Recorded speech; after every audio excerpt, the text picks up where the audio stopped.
Tahimik ang mag-asawang sina Bianca at Francis habang nasa loob sila ng sasakyan at pauwi sa kanilang bahay.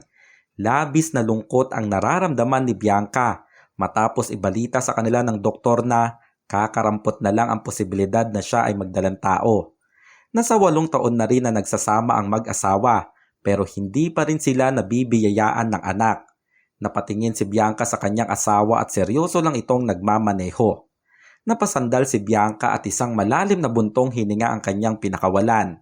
Nang makarating sila sa bahay, ay agad nang bumaba si Francis ng kotse at pumasok na sa loob ng bahay. Naiwan naman si Bianca sa kotse at sinundan lang ng tingin ang kanyang asawa. Hanggang sa napatigil si Bianca nang makita niya ang isang pambabaeng sandals na nasa ilalim ng kanyang kinauupuan. Hindi siya ang nagmamay-ari nito kaya binalik niya ito sa kanina nitong kinalalagyan. Sa pagpasok ni Bianca sa loob ng bahay, ay agad siyang nagtungo sa kusina para maghanda na ng hapunan nilang mag-asawa. Habang nagluluto siya ay napatigil siya nang makita niyang nakabihis pang alis ang asawa niyang si Francis. Tinanong ito ni Bianca, "Han, aalis ka? Pang-2 tao pa naman itong niluluto ko." Humarap naman sa salamin si Francis at inayos ang kanyang buhok. "Pinatawag ako ng boss ko. Malaking kliyente ang kikitain namin sa Bataan. Siguro 1 linggo kami doon." Seryoso naman na nakatingin si Bianca sa kanyang asawa hanggang sa nagpaalam na nga si Francis. "Han, sige na. Aalis na ako. Baka hinihintay na ako ng boss ko." Dala ang isang bag ay lumakad palabas ng bahay si Francis. Lumabas din ng bahay si Bianca at napabuntong hininga siya habang nakatanaw sa papalayong kotse ng kanyang asawa. Isang engineer si Francis at siya ang nagtatrabaho para sa kanilang mag-asawa. Dati namang elementary teacher si Bianca pero tumigil na ito sa pagtuturo dahil yon ang gusto ni Francis. Sa muling pagpasok ni Bianca sa loob ng bahay ay tinuloy na niya ang kanyang pagluluto. Ramdam niya ang matinding kalungkutan dahil alam niya na ilang araw na naman siyang magiging mag-isa doon sa bahay. Dahil nga sa halos walang kakayahan si Bianca na mabigyan ng anak si Francis, ay unti-unting nagbago ang pakikitungo sa kanya nito. Ramdam ni Bianca ang malamig na trato sa kanya ng kanyang asawa sa tuwing sila ay magkasama. Bukod doon ay marami na ring naririnig si Bianca mula sa mga kaibigan na may ibang babae nga ang kanyang asawa. Gusto niyang magalit. Gusto niyang kumprontahin si Francis. Pero hindi niya magawa dahil natatakot siya na tuluyan siyang iwanan nito. Kaya handa siyang magbulag-bulagan at magbingi-bingihan para lang hindi mawala sa kanya ang mahal niyang asawa. Bago matulog si Bianca ay nakausap niya pa sa phone ang kanyang nanay na nasa probinsya. "Ma, wag niyo na po ako masyadong alalahanin. Maayos naman po ako dito eh." Hanggang sa narinig ni Bianca ang boses ng kanyang kuya Chris na nasa kabilang linya. "Bianca, alam namin ang lahat ng kalokohan ng asawa mo. Bakit hinahayaan mong niloloko ka niya? Pwede bang umuwi ka na lang dito sa probinsya at iwanan mo na yan tarantado mong asawa? Dito ka na magtrabaho. Maayos naman ang buhay natin dito, di ba? Hindi mo na kailangan ipagsiksikan ang sarili mo sa kanya." Madalas na ganon ang mga salita na naririnig niya mula sa nakatatanda niyang kapatid, ang kanyang kuya Chris na tinuring siyang isang prinsesa mula noong bata pa siya. Naramdaman ni Bianca ang pagdaloy ng kanyang mga luha matapos ang sinabi ng kanyang kuya. Huminga ng malalim si Bianca at hindi niya pinahalatang umiiyak siya. "Kuya, gusto ko lang naman bigyan ng benefit of the doubt ang asawa ko. Hanggang ngayon, wala naman kasing nakakapagpatunay na may babae nga talaga siya." Bago pa tumindi ang pag-iyak ni Bianca ay minabuti niyang magpaalam na. Habang nakahiga siya sa kama ay nakatingala siya sa kisame. Doon ay naisip niya ang isang malaking kakulangan kung bakit naging ganon kalamig ang pagsasama nila ni Francis. Ito ay ang pagkakaroon nila ng anak na bunga ng kanilang pagmamahalan. Para kay Bianca ay alam niyang iyon lang ang natatanging paraan para bumalik sa dating matamis ang kanilang pagsasama. Ang bagay na yon ang paulit-ulit niyang pinagdarasal at hindi siya nawawala ng pag-asa na mabibigay yon sa kanilang mag-asawa. Alauna ng madaling araw ay mahimbing na ang tulog ni Bianca. Nasanay naman na siyang mag-isa doon sa bahay nilang mag-asawa dahil madalas nga nawala doon si Francis. Hanggang sa naalimpungatan siya nang makarinig siya ng mga mahinang yabag ng paa mula sa baba ng kanilang bahay. Nakaramdam ng pangamba si Bianca dahil bigla niyang naalala na naiwan niyang bukas ang bintana doon banda sa kusina. Tahimik na bumangon si Bianca at kumuha ng isang matigas na bagay. Malakas ang kabog ng kanyang dibdib nang lumabas siya sa kwarto at bumaba sa unang palapag ng bahay. Madilim doon at nahirapan siyang maaninag kung may tao man ang naroon. Hanggang sa nakita niya ang isang tila binatilyo na nagbubukas ng cabinet nila sa sala. Mabilis na nagtago si Bianca sa likod ng isang sofa. Matapos makuha ng naturang magnanakaw ang mga mamahaling gamit doon sa cabinet, ay lalabas na sana siya ng bahay nang biglang bumukas ang ilaw. Napako ito sa kanyang kinatatayuan. Sa paglingon niya sa kanyang likuran ay nakita niya ang isang babae at agad siyang hinampas nito ng isang matigas na bagay at doon ay mabilis siyang nawalan ng malay. Nakaupo si Bianca sa sofa habang nakatingin sa binatang magnanakaw. Nagawa itong iposas ni Bianca sa bintana doon sa sala habang wala itong malay. May dugo pa sa bandang kaliwang mata nito buhat ng pagkakahampas dito ni Bianca ng matigas na bagay. Minuto lang ang lumipas ay nagising na ito. Napatingin sa kanya ang binata ng seryoso at halatang nangungusap ito. Huminga ng malalim si Bianca at tumayo siya palapit dito. "Bakit mo ako ninanakawan?" "Kilala kita. Di ba ikaw yung apo ng lola na nagtitinda ng prutas doon banda sa palengke?" Bahagyang napayuko ang binata hanggang sa umiyak ito. Sorry po ma'am. Hindi ko naman po gustong nakawan kayo. Patawarin niyo po ako." Napapailing naman si Bianca. "Tumawag na ako ng pulis at siguradong papunta na sila dito para damputin ka." Lalo pang umiyak ang binata. "Pakiusap po. Huwag niyo po akong ipakulong. Hindi ko naman po talaga gustong nakawan kayo. Kailangan lang po namin ng pera ng lola ko. Ate, nagmamakaawa po ako. Huwag niyo po akong ipadampot sa mga pulis."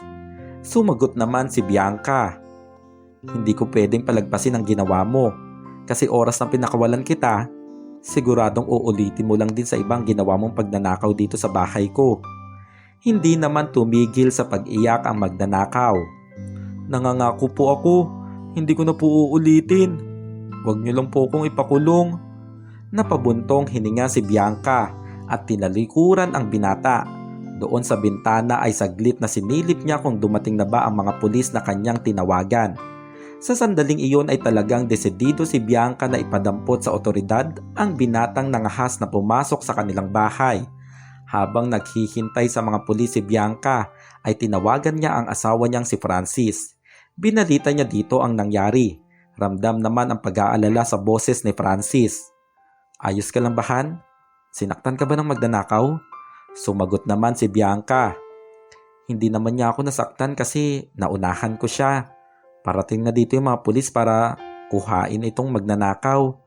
Ilang segundo bago sumagot si Francis. "Han, pasensya ka na kung wala ako dyan ha. Hindi tuloy kita maprotektahan. Babawi na lang ako sa'yo." Hanggang sa nakarinig si Bianca ng tila boses ng babae sa kabilang linya. Tinanong naman niya si Francis. "Han, may kasama ka ba dyan sa tinutulugan mo?" Sumagot naman si Francis.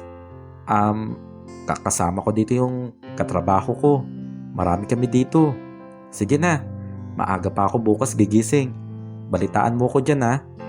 Matapos niyon ay tinapos na ni Francis ang tawag. Napaupo si Bianca sa sopa at napaisip siya kung totoong katrabaho nga talaga ni Francis ang boses ng babae na kanyang narinig. Hanggang sa napatingin siya sa binatang magnanakaw nang makita niyang nakatingin ito sa kanya. Nangungusap pa rin ang mata nito. "Ate, kung ipapakulong niyo po ako, pakisabihan na lang po yung lola ko doon sa palengke kasi baka mag-alala po yun kakahanap sa akin." Seryosong napatingin si Bianca sa binata. "Di ba, nagtitinda kayo ng lola mo ng mga prutas? Kung may pinagkakakitaan kayo, bakit nagawa mo pang magnakaw?" Napabuntong hininga ang binata at bahagyang napayuko. Kailangan lang po namin ng pera pambili ng panindang prutas. Kaninang umaga po kasi, kinuha ng mga taga-barangay ang mga paninda namin dahil hindi po kami nakakapagbigay sa kanila ng pera. Wala pong natirang puhunan sa amin. Yung pagtitinda lang po kasi talaga ng prutas ang bumubuhay sa amin.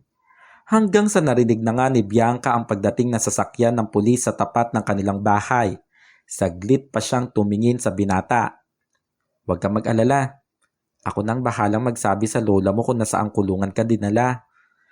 Nagbuntong hininga ang binata at tumango sa sinabi ni Bianca. Pinatuloy ni Bianca ang mga pulis sa loob ng bahay at inalis na rin niya agad ang posa sa kamay ng binatang magnanakaw. Hinawakan naman ito sa braso ng dalawang pulis. "Ikaw, bata-bata mo pa, nagnanakaw ka na." Kaagad na pinusasa ng dalawang pulis ang binata. Palabas na sana ang mga ito ng bahay nang maghuling sulyap pa ang binata kay Bianca. Nakita ni Bianca ang matinding kalungkutan sa mga mata nito. Nakaramdam ng awa si Bianca at agad na kinausap ang dalawang pulis. "Sandali lang. Hindi siya ang magnanakaw. Sa katunayan, tinulungan niya ako. Nakipagbugbugan siya sa magnanakaw kaya nga siya may sugat sa muka." Napatingin ang dalawang pulis kay Bianca. Agad na naniwala ang mga ito at inalis ang posa sa kamay ng binata. Nakahinga ng maluwag ang binata nang umalis ang dalawang pulis na dadampot sana sa kanya. Hanggang sa napatingin ito kay Bianca. Nagbuntong hininga si Bianca nang magtama ang kanilang mga mata. "Dumito ka na muna. Gagamutin ko ang mga sugat mo." Tumango naman ang binata sa sinabi ni Bianca. Habang ginagamot ni Bianca ang sugat ng binata ay doon niya ito kinilala. Sumasagot naman ang binata sa lahat ng tanong ni Bianca. "Ako po si Benjo. 19 anyos pa lang po ako. Ate, maraming salamat po talaga kasi hindi niyo po ko hinayaang makulong. Nagawa ko lang naman po talaga yun kasi kailangan po namin ni Lola ng bagong puhunan sa pagtitinda namin doon sa palengke." Napabuntong hininga si Bianca. "Sa susunod, gumawa ka ng ibang paraan, hindi yung magnanakaw ka. Paano kung hindi ako yung ninakawan mo? Baka nga mas matindi pa sa sugat na to ang inabot mo. Paano kung may baril ang ninakawan mo? Di nakabulagta ka na lang ngayon sa kalsada." Habang nagsesermon si Bianca sa binata at ginagamot ang sugat nito, ay hindi naiwasan ni Benjo na pagmasdan ang babaeng kaharap niya. Doon ay kusang nagkaroon ng matamis na ngiti sa kanyang labi dahil sa kabaitan na pinapakita nito sa kanya. Nang magtama ang mga mata nila ay napakunot ang noo ni Bianca nang makitang nakangiti ito. Mabilis naman na umiwas ng tingin si Benjo. Tiningnan ito ng seryoso ni Bianca. "Nakikinig ka ba sa sinasabi ko?" Tumango naman ang binata. "Nakikinig po ako." Muling nagtanong si Bianca. "Magkano bang puhunan na kailangan ng lola mo sa pagtitinda niyo ng prutas?" Ilang segundo bago nakasagot ang binata. "Mga nasa 3,000 piso po, ate." Kinuha ni Bianca ang kanyang pitaka at natigilan naman si Benjo nang abutan siya nito ng pera. Hindi ko po matatanggap yan, ate." Bahagyang nainis naman si Bianca. "Kanina, pinagnanakawan mo ko dahil kailangan mo ng pera. Tapos ngayon na kusa akong nagbibigay, hindi mo tatanggapin? Ano ba talagang gusto mo? Sige na, kunin mo na ito at baka kung sino pang pagnakawan mo dito sa kalye namin." Napakamot naman sa ulo si Benjo at wala nang nagawa kundi tanggapin ang inaabot na pera ni Bianca. "Kapag nabawi na po namin yung puhunan, babalik ko po sa inyo itong pera." Tumalikod naman na si Bianca at nagsuklay sa harap ng salamin. "Hindi na kailangan. Sige na, makakauwi ka na. Mag-ingat ka dyan sa labas at baka mapagkamalan ka." Hindi na iwasan ni Benjo ang mapangiti habang nakatingin kay Bianca na nasa harap ng salamin.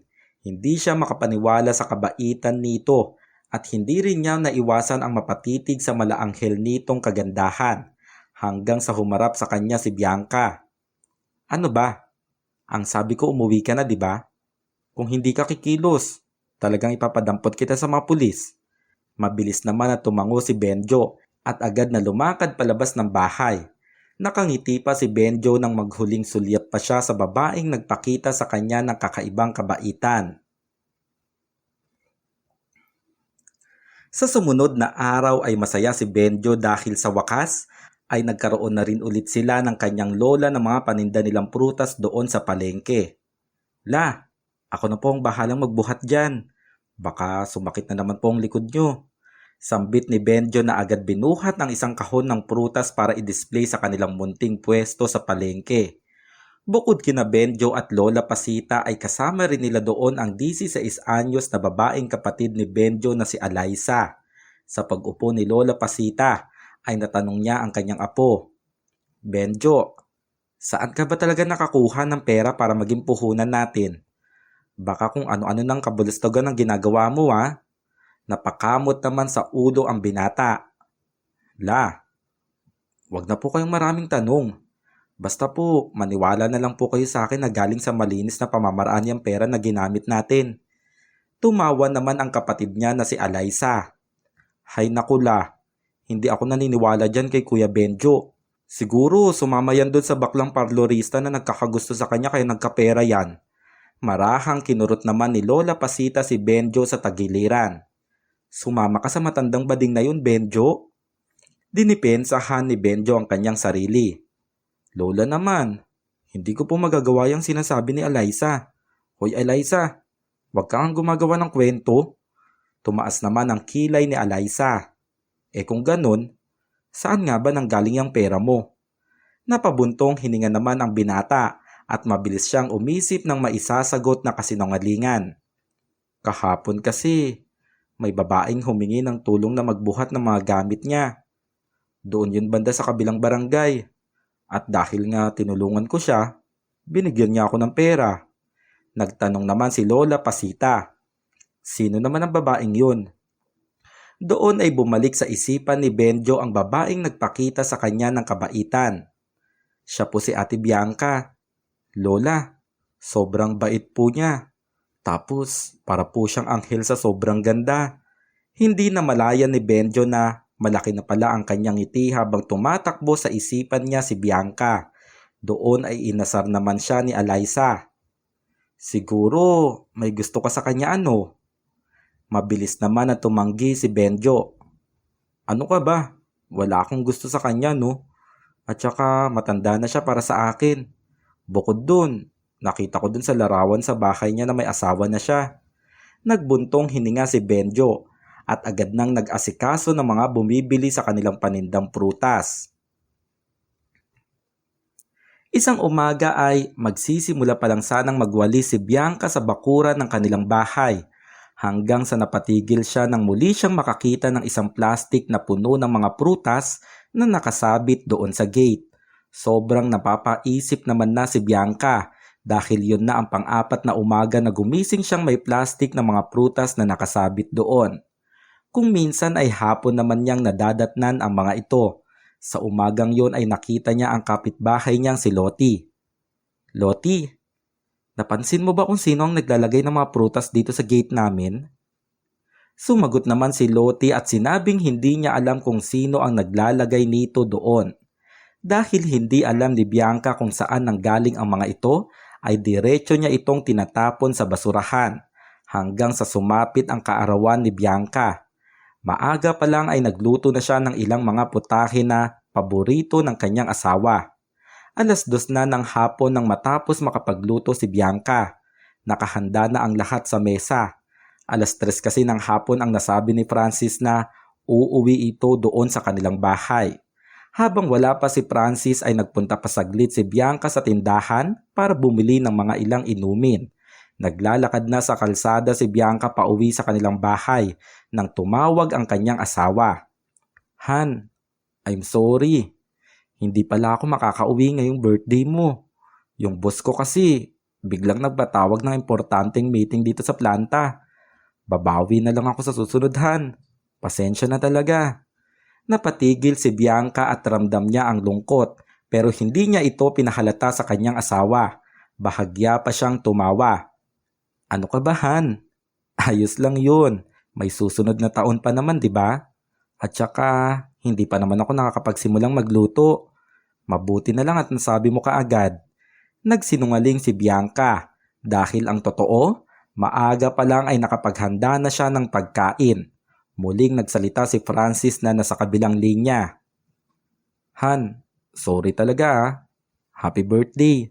I love you. Matipid ng ngiti ang namutawi kay Bianca nang sumagot siya.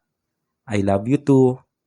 Isang malalim na buntong hininga ang kanyang pinakawalan matapos ngang sabihin ni Francis na hindi ito makakauwi.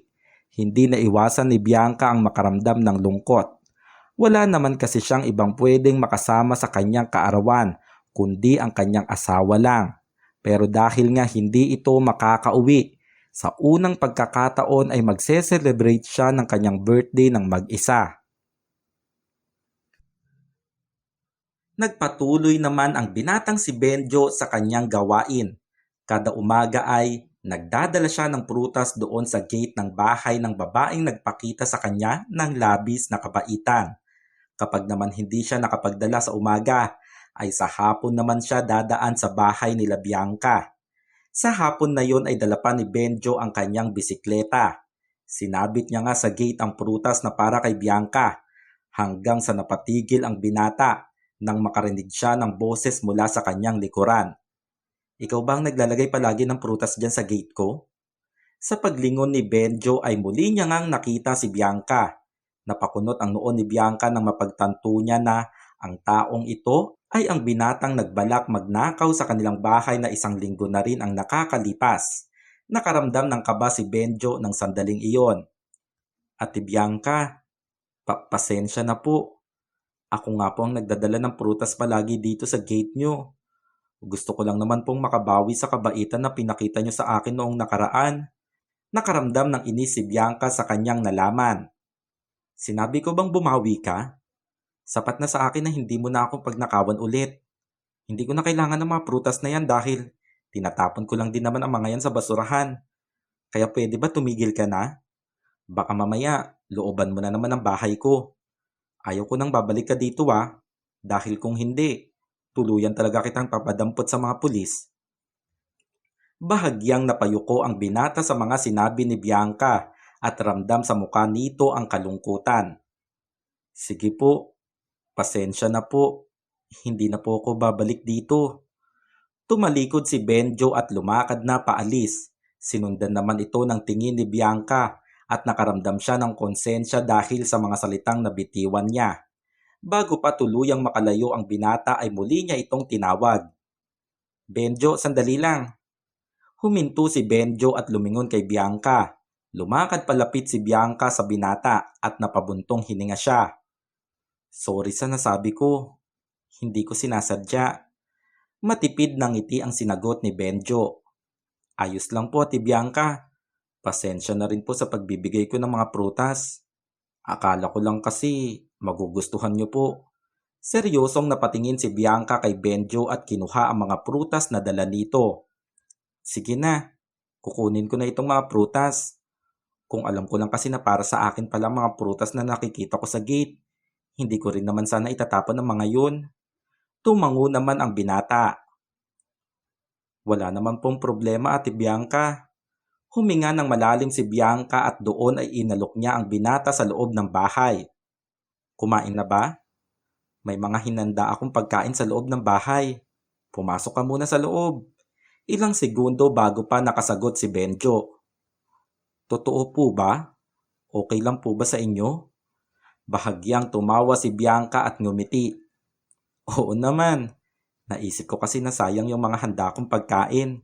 Halika na, pumasok tayo sa loob. Sa hapon na yon ay pinatuloy nga at pinakain ni Bianca ang binata doon sa loob ng kanilang bahay.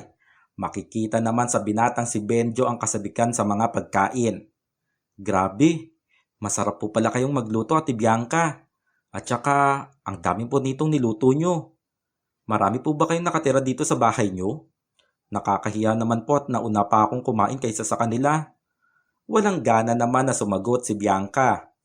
Dalawa lang kami ng asawa ko ang nakatira dito sa bahay. Pero wala siya ngayon kasi marami siyang tatapusin na trabaho doon sa Bataan.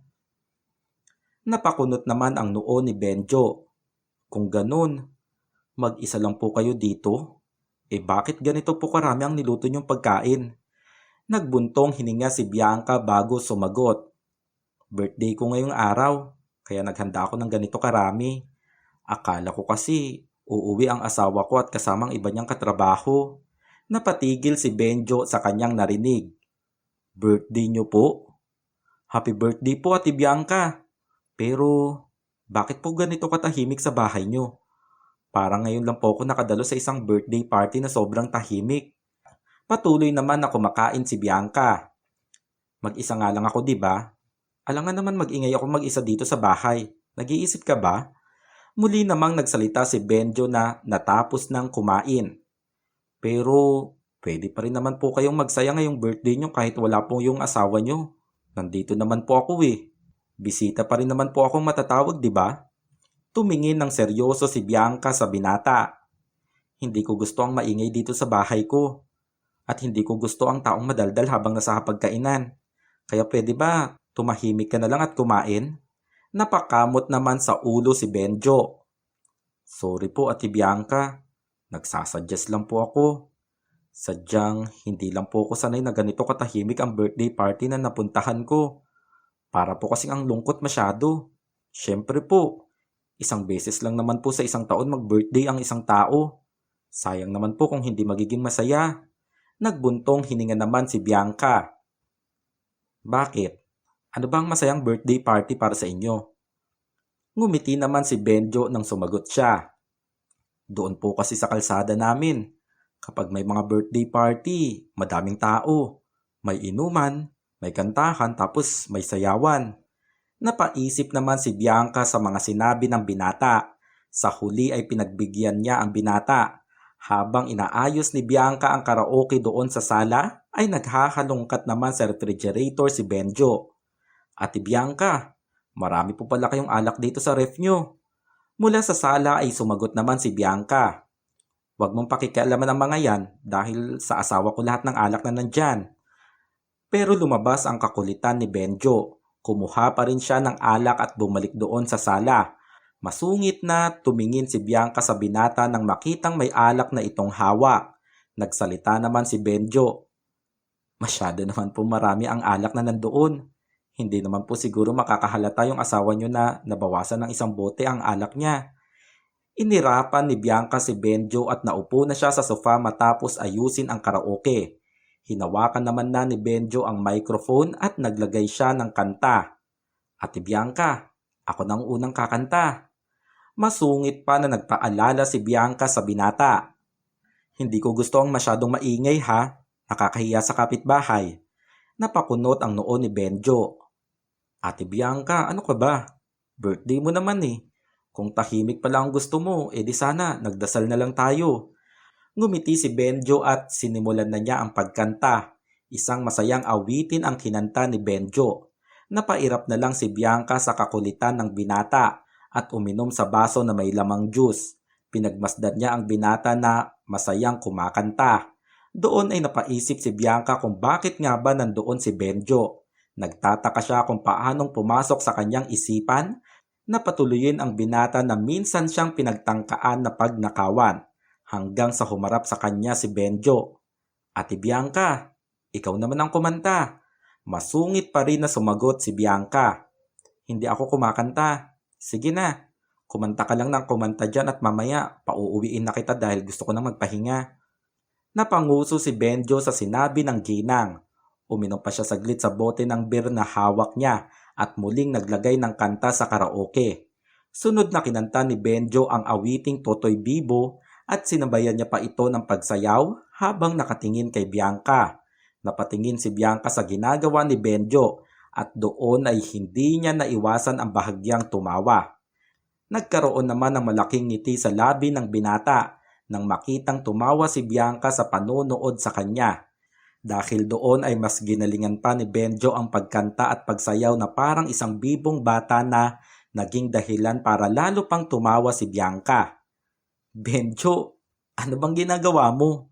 Para kang tanga, tumigil ka nga dyan. Imbis na tumigil ay pinagpatuloy pa ito ni Benjo dahil masaya siyang makita na napapatawa niya ang masungit na ginang. Nang matapos pasayahin ni Benjo si Bianca ay binatuhan siya nito ng face towel. Magpunas ka nga ng pawis mo. Ayan tuloy, para ka kasing tanga dyan. Natatawang sabi ni Bianca. Hanggang sa natigilan siya nang makita niyang nakatingin ang binata sa kanya ng may ngiti sa labi. O bakit ganyan ang ngiti mo dyan? Umiling naman ang binata. Wala lang po. Nagulat lang ako kasi marunong ka palang tumawa, Ate Bianca. Lalo pang tumawa si Bianca. Sino ba naman kasi ang hindi matatawa para kang bata kung magsayaw? Huminga ng malalim si Benjo. Ate Bianca, masaya ako na napatawa kita ngayong birthday mo. Napatigil si Bianca sa sinabi ng binata at nagbuntong hininga siya. Natawa lang naman ako. Pero hindi ibig sabihin nun masaya na ako. Nakita ni Benjo ang lungkot sa mga mata ni Bianca. Bakit naman po? Isang malalim na buntong hininga ang pinakawalan ni Bianca bago siya sumagot sa tanong ng binata. Sa kalagayan ko kasi ngayon, hindi madaling maging masaya, Benjo. Nagtanong naman si Benjo. Ano bang magpapasaya sa'yo, Ate Bianca? Doon ay sinimulang ikwento ni Bianca ang kanyang mga pinagdaraanan. Hindi niya gawain ang maging vocal sa iba tungkol sa kanyang mga nararamdaman.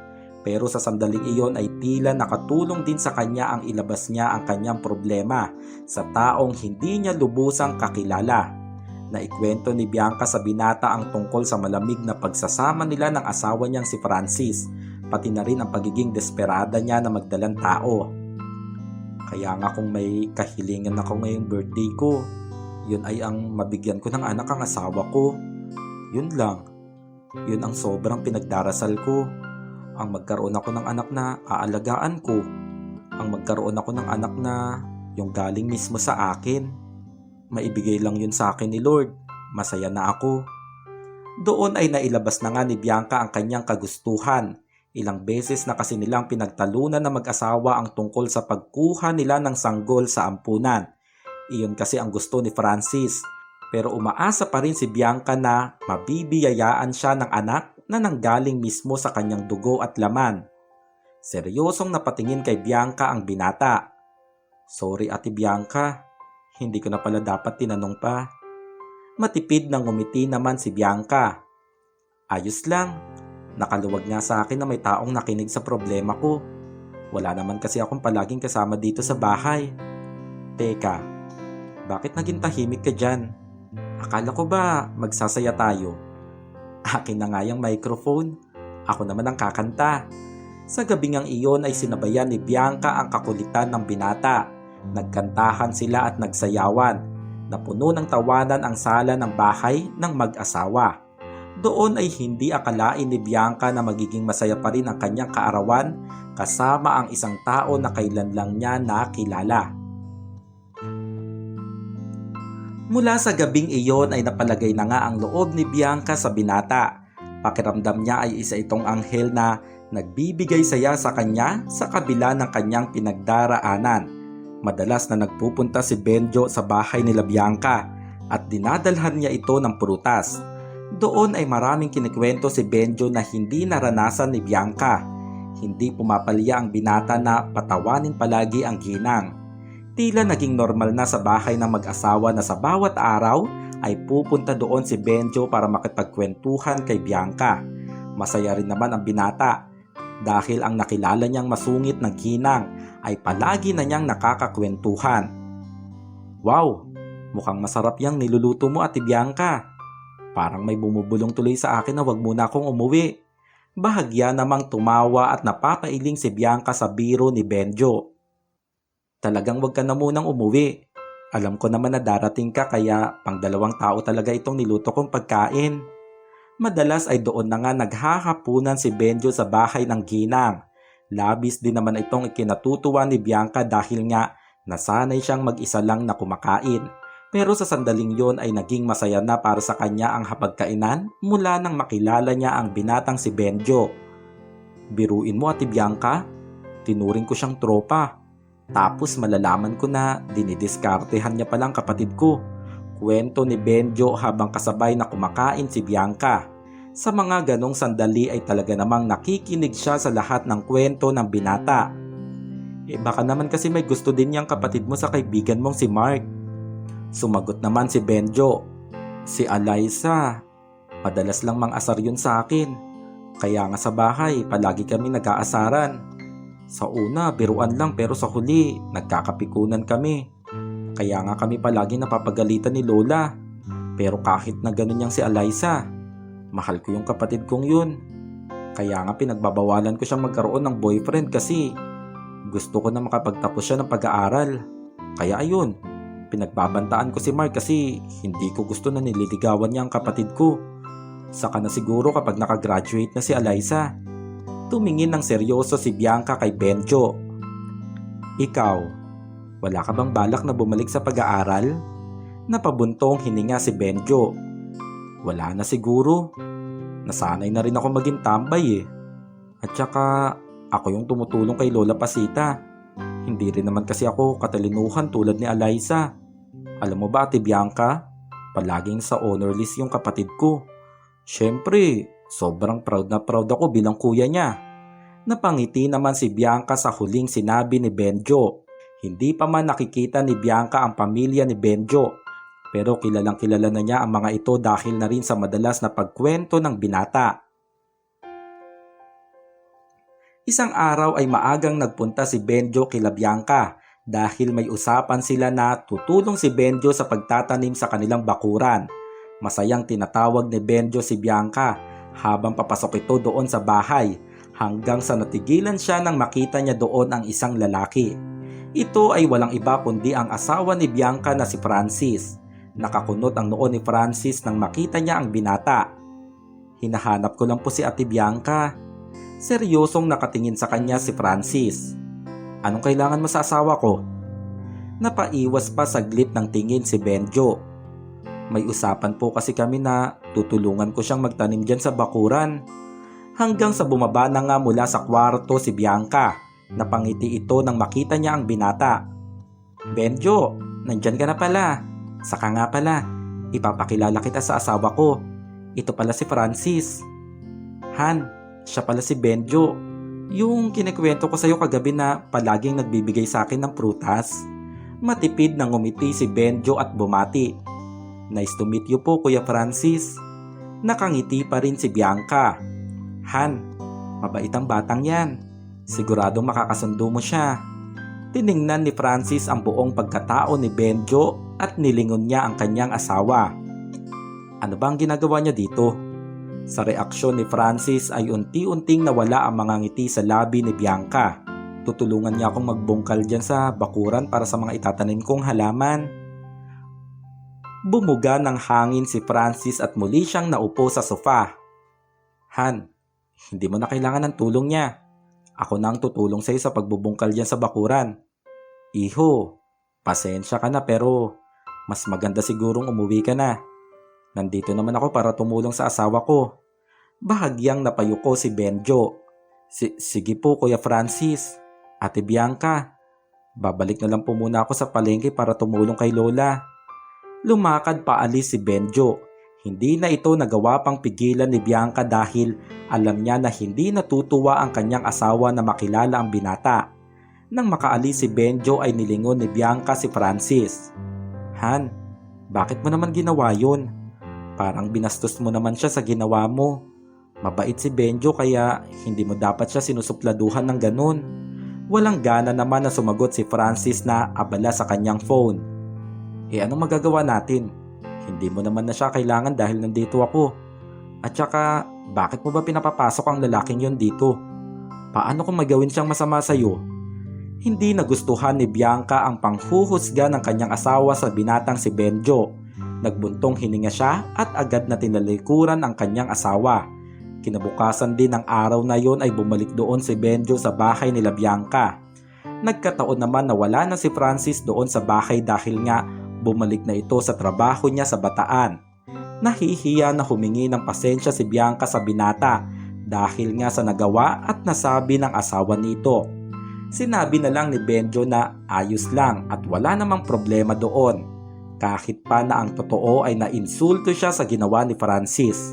Pinagwalang bahala na lang ito ni Benjo para na lang din sa kapanatagan ni Bianca. Magkano lahat? Tanong ni Bianca sa cashier doon sa grocery store nang bumili siya ng ilang mga pagkain na gagawin niyang stock sa bahay. Matapos mabayaran ni Bianca ang kanyang pinamili, naglakad na siya papunta sa parking lot kung saan nakaparada ang isang lumang sasakyan na ginagamit niya. Hanggang sa naningkit ang mga mata ni Bianca nang makita niya ang asawa niyang si Francis na nasa kabilang dako ng parking lot. Labis na natigilan si Bianca nang makita niya si Francis na may kaakbay na ibang babae. Dali-dali na nagtago si Bianca at sa muli niyang pagsilip doon ay nakita niyang sumakay na ang dalawa sa loob ng kotse.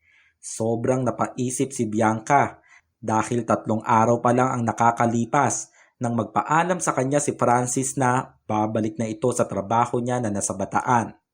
Kaya hindi siya makapaniwala na makikita niya ito na nandoon lang din sa Manila. Doon ay pumasok sa isipan niya ang lahat ng mga kwento-kwento tungkol sa kanyang asawa na may ibang babae nga itong kinakasama. Hindi na nag-aksaya pa ng oras si Bianca. Kaagad siyang sumakay sa kotse at sinundan si Francis. Sa isang bahay na nasa loob ng subdivision, pumasok ang dalawa.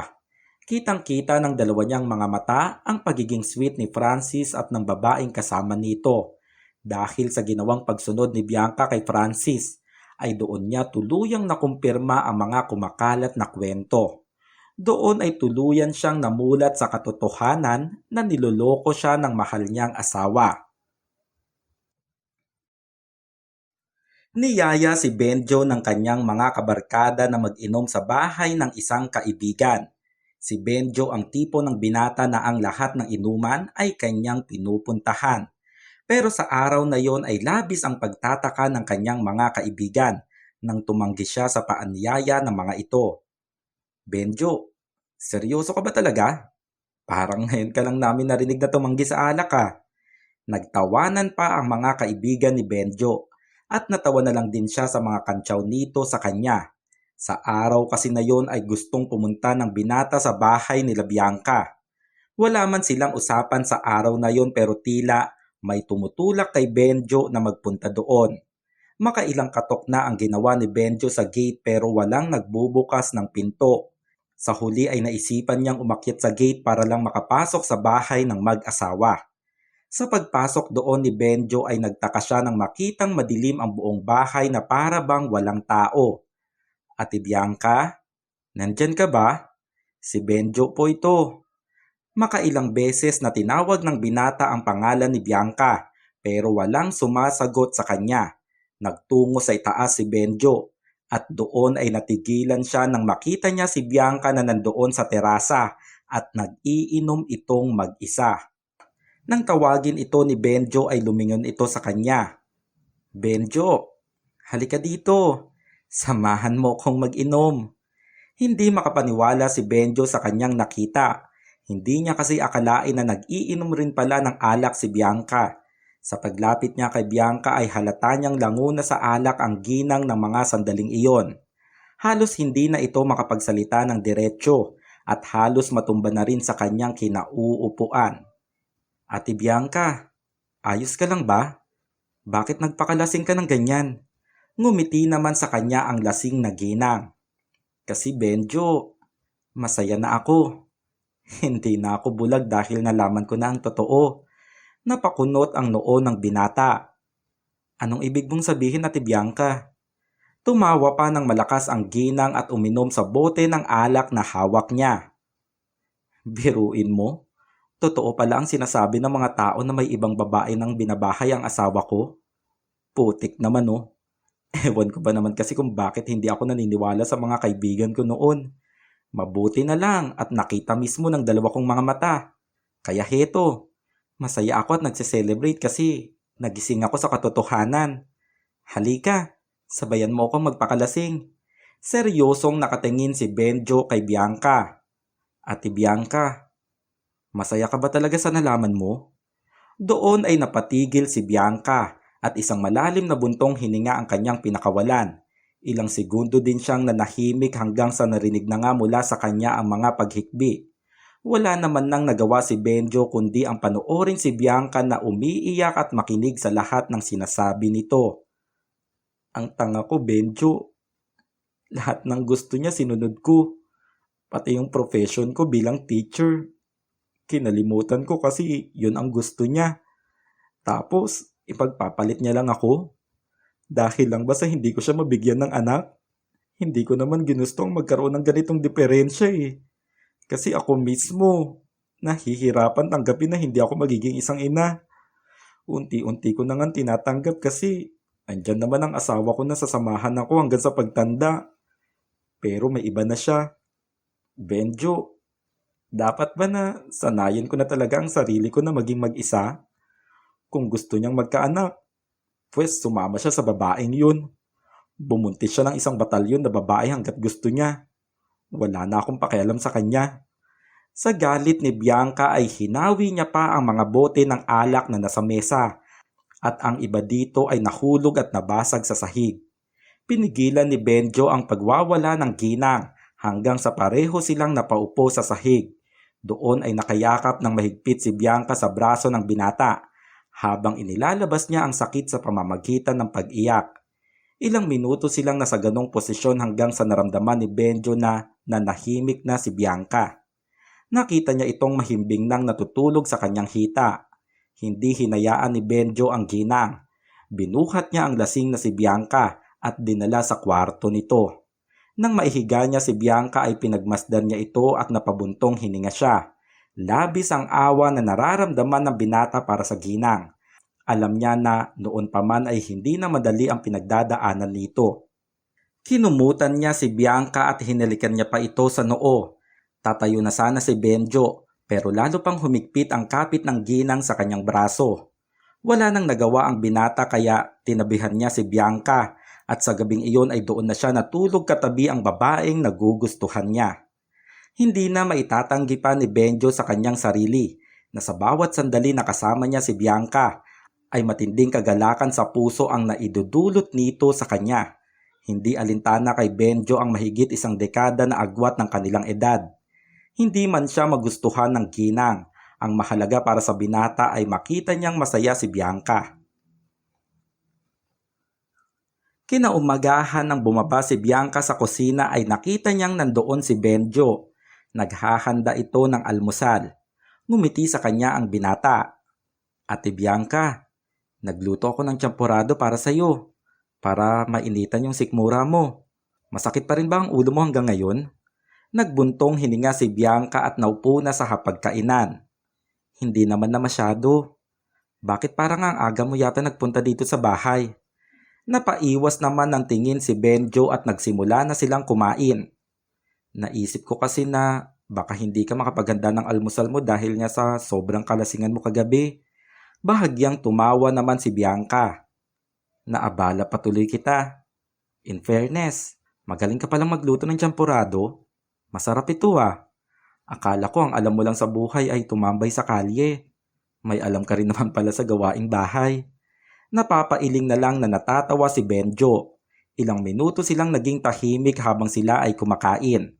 Napapatingin si Benjo sa ginang at plano niyang aminin dito ang totoo.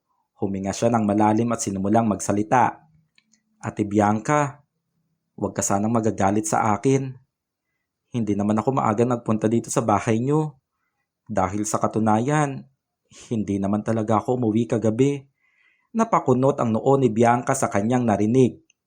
Teka, anong ibig mong sabihin? Sumagot naman si Benjo. Kagabi, sobrang lasing ka.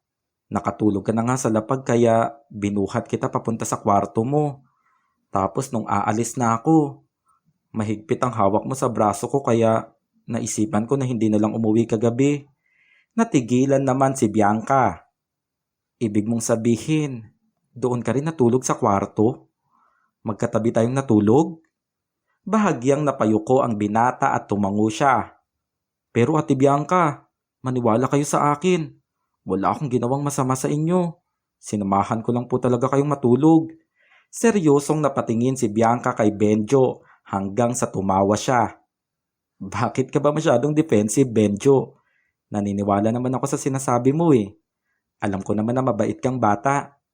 Kaya mo lang naman nagawang manloob dito sa bahay ko noong una dahil sa pangangailangan, di ba?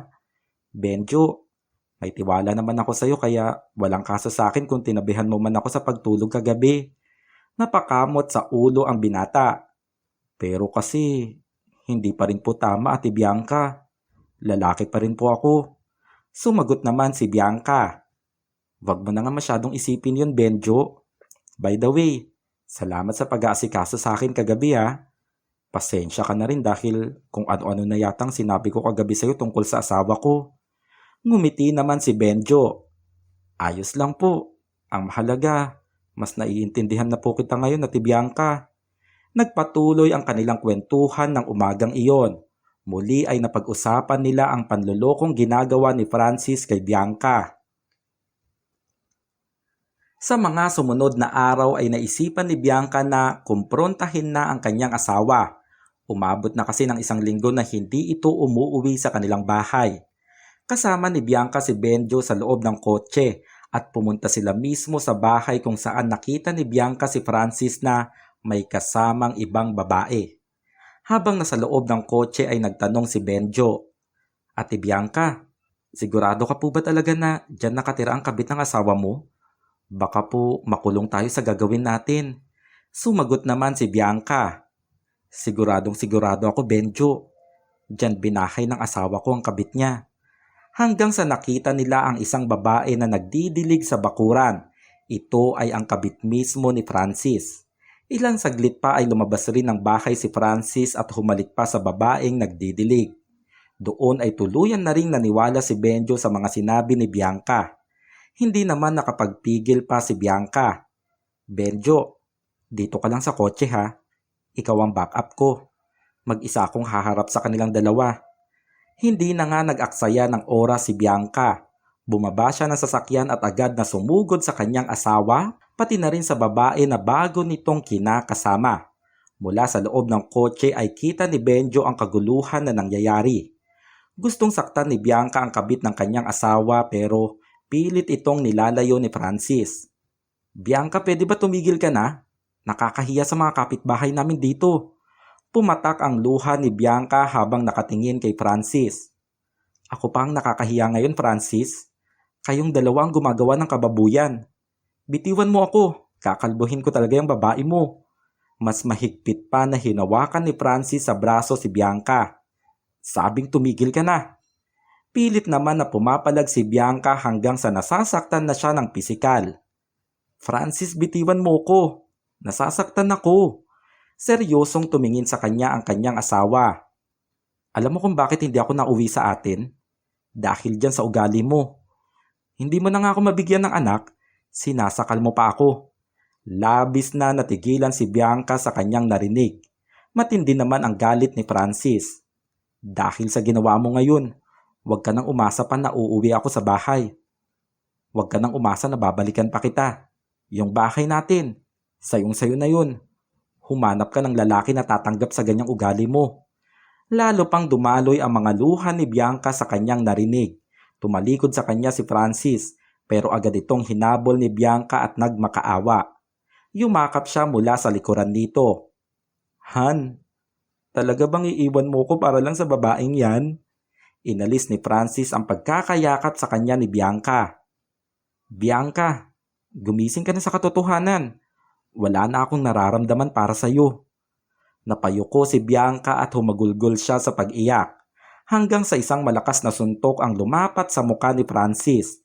Sa lakas nito ay bahagyang tumilapon sa malayong dako ng bakuran ang manlulokong asawa.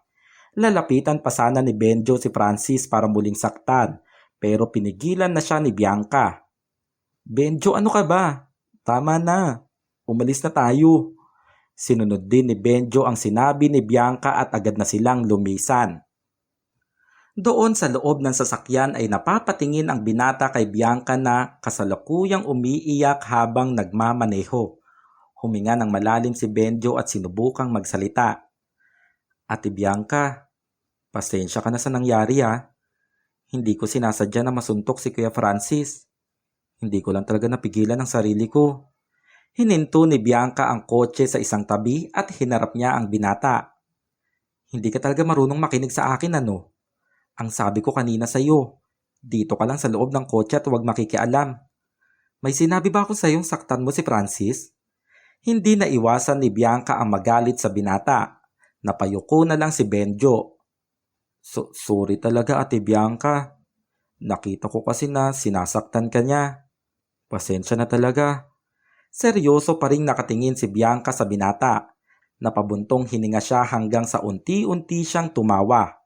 Napatingin naman si Benjo sa ginang na may halong pagtataka. Lalo pang lumakas ang tawa ni Bianca at pinahid pa ang kanyang luha. Pero alam mo, ang sarap sa pakiramdam nung nakita kong tumilapon sa malayo si Francis dahil sa ginawa mo. Ang lakas kasi ng pagkakasuntok mo sa kanya. Feeling ko nga, natanggalan pa siya ng ngipin sa lakas ng suntok mo. Unti-unting napangiti si Benjo. Hindi ka nagalit sa akin Ate Bianca? Ngumiti sa kanya ang ginang. Sino ba naman ako para magalit sa'yo? Pinagtanggol mo lang naman ako, di ba? At saka, karapat dapat lang din siguro yon kay Francis. Dapat nga, sinuntok mo na rin pati yung kabit niya. Bahagyang tumawa si Benjo at napakamot sa ulo. Pero Ate Bianca, kahit pa na kabit siya ni Kuya Francis, hindi ko naman magagawang manakit ng babae. Hanggang sa napatigil si Benjo nang biglang yumakap sa kanya ang ginang. Benjo, maraming salamat ha. Maraming salamat kasi nandyan ka palagi sa tabi ko. Dahil sa'yo, hindi ko masyadong ramdam ang kalungkutan kahit pa na niloloko na ako ng asawa ko. Hindi na sumagot si Benjo. Hinayaan niyang nakayakap sa kanya si Bianca at hangad niya na tuluyang mawala ang sakit na pinagdaraanan nito. Naging kaagapay ni Bianca ang binatang si Benjo sa kanyang pinagdaraanan. Hindi na iiwasan ni Bianca ang umiyak kapag naiisip niya na tuluyan na siyang pinagpalit ng kanyang asawa. Pero sa mga sandali na yon ay darating si Benjo at papawiin ang lungkot sa kanyang pagkatao. Ate Bianca, gusto mo bang ipagluto kita ng tsampurado? Saktong-sakto pa naman sa panahon ngayon kasi maulan sa labas. Pinahid ni Bianca ang kanyang mga luha. Mawawala ba yung lungkot ko kung pakakainin mo ko ng tsampurado? Napakamot naman sa ulo ang binata. Sa reaksyon nito ay hindi na iwasan ni Bianca ang bahagyang tumawa. Sige na nga, ipagluto mo na ako. Tutal naman, hindi pa ako nakakapagtanghalian. Malaki ang ngiti ni Benjo at tumango siya. Sa mga ganong sandali ay naging handa si Benjo na samahan si Bianca sa lahat ng oras. Alam ng binata sa kanyang sarili na kailangan ng ginang ng makakasama sa panahon na gusto nitong kalimutan ang kanyang asawa. Nagpatuloy ang masaya nilang pagkakaibigan. Madalas ay niyayaya ni Bianca si Benjo na mamasyal para lang mawala ang kanyang lungkot. Hayaan mo Benjo, bukas tuturuan kitang magmaneho nitong kotse. Para sa susunod, kahit na malasing ako, ikaw nang magdadrive sa akin pauwi sa bahay. Bahagyang tumawa naman ang binata. Bakit Ate Bianca? May plano ka na naman sigurong magpakalasing ng sobra katulad nung nakaraan ano? Sumagot naman si Bianca. Ikaw bakit parang pinipigilan mo ko? Ikaw nga, halos gabi-gabi kayong nagiinom ng mga kaibigan mo dun sa kanto. Napapailing naman si Benjo. Siyempre, mga lalaki kami. Normal na sa amin yun. Di bali na nga. Saan ba tayo pupunta ngayon Ate Bianca? Malaki ang ngiti sa labi ni Bianca habang siya ay nagmamaneho. Pupunta tayo sa beach. Sa araw na yon ay hindi akalain ni Benjo na totoo ang sinasabi ng ginang na pupunta sila sa beach. Wala kasing dala na kahit na ano si Benjo, kaya binilhan pa siya ni Bianca ng mga bagong damit na magagamit nito sa kanilang pupuntahan. Marami mang oras ang naibubuhos ni Benjo para sa ginang. Pero hindi iyon alintana sa kanya dahil masaya siyang nalalagyan niya ng ngiti ang labi ni Bianca at isa siya sa dahilan kung bakit napapawi ang matindi nitong kalungkutan. Isang araw ay nagluto ng masarap na kaldereta ang lola ni Benjo na si Lola Pasita. Naubos kasi ang paninda nilang prutas ng araw na yon kaya malaki ang kanilang benta. Sa gabi ding iyon ay naisipan ni Benjo na dalhan ng pagkain si Bianca. Natuwa si Bianca sa pagkain na dala ng binata. Pero nilagay niya lang ito sa refrigerator at sinabing bukas na lang niya ito kakainin. Sayang naman Ate Bianca. Mas masarap yan ngayon kasi bagong luto. At saka, bakit ka ba kasi nagpapapayat? Hindi ka naman mataba eh. Napanguso naman si Bianca. Sigurado ka ba, Benjo? Pag tinitingnan ko kasi ang sarili ko sa salamin, parang ang taba-taba ko na. Feeling ko nga, isa din yun sa dahilan kung bakit iniwan ako ng asawa ko. Napakamot naman sa ulo si Benjo habang natatawa. Maniwala ka sa akin, Ate Bianca. Hindi ka mataba. Kasi kung mataba ka, edi sana nahirapan akong buhatin ka noong gabi na nalasing ka. Bahagyang tumawa si Bianca. Totoo? Hindi ka nahirapan? Sige nga, buhatin mo nga ako ngayon. Ang birong iyon ni Bianca ay tinutuon naman ng binata. Sige ba, para maniwala ka sa akin na hindi ka mabigat. Tumatawa naman si Bianca na bahagyang tinulak si Benjo palayo sa kanya pero hindi nagtagumpay ang kanyang lakas. Malakas ang tawa ng magandang ginang nang magawa siyang buhatin ng binata. O diba? Ang gaan-gaan mo nga Ate Bianca. Pakiramdam ko, parang isang bata lang ang buhat ko. Marahang hinampas ni Bianca ang binata sa balikat. Ano ka ba Benjo? Ibaba mo na nga ako. Hiniga ni Benjo si Bianca sa sofa doon sa sala at pareho silang tumatawa. Ate Bianca, ayaw ko na isipin mong malaki ang kulang sa'yo kung bakit iniwan ka ni Kuya Francis. Maganda ka Ate Bianca. Mabait ka, maasikaso at masayahin.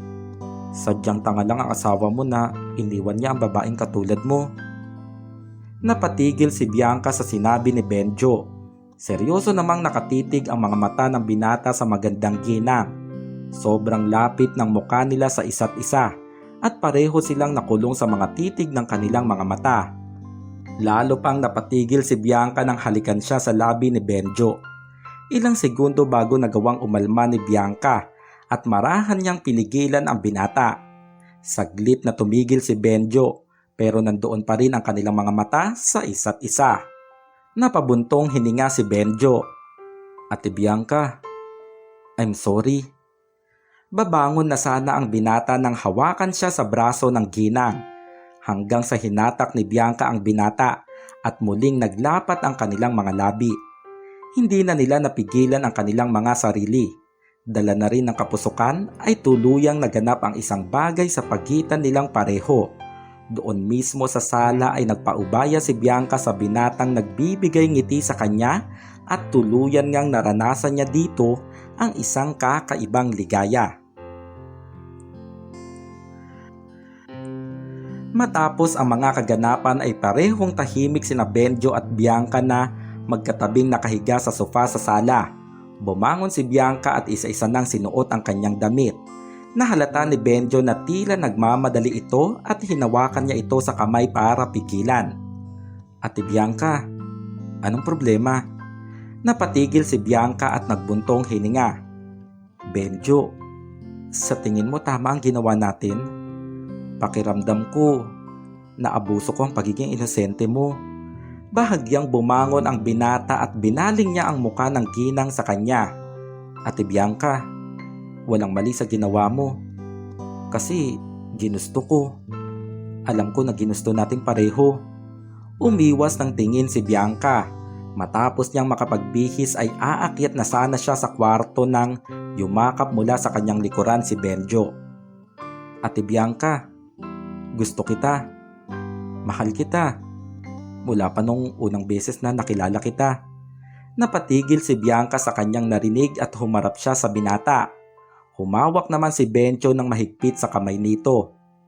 Ate Bianca, pakiusap. Hayaan mo kong patunayan sa'yo na totoo ang lahat ng sinasabi ko. Unti-unting napangiti si Bianca. Nagigilty ako Benjo. Pero hindi ko maintindihan ang sarili ko dahil sa kabilang banda.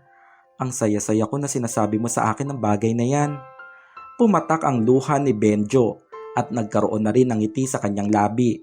Niyakap niya si Bianca at muling hinalikan. Hindi na nga pinigilan pa ni Bianca ang kanyang damdamin. Doon ay inamin niya rin kay Benjo ang totoo niyang nararamdaman. Masaya silang dalawa dahil naging pareho ang nararamdaman nila para sa isa't isa.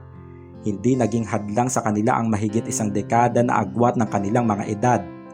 Mula sa gabing iyon ay nagsimula ang kanilang matamis na pagmamahalan. Lola, siya po pala si Bianca. Taga dyan lang po siya sa may subdivision. Girlfriend ko na po siya. Naging mainit ang pagtanggap ni Lola Pasita at ni Alaysa sa kasintahan ni Benjo na si Bianca. Masaya naman si Bianca dahil sa kabila ng kanyang edad ay tinanggap siya ng lola at kapatid ni Benjo.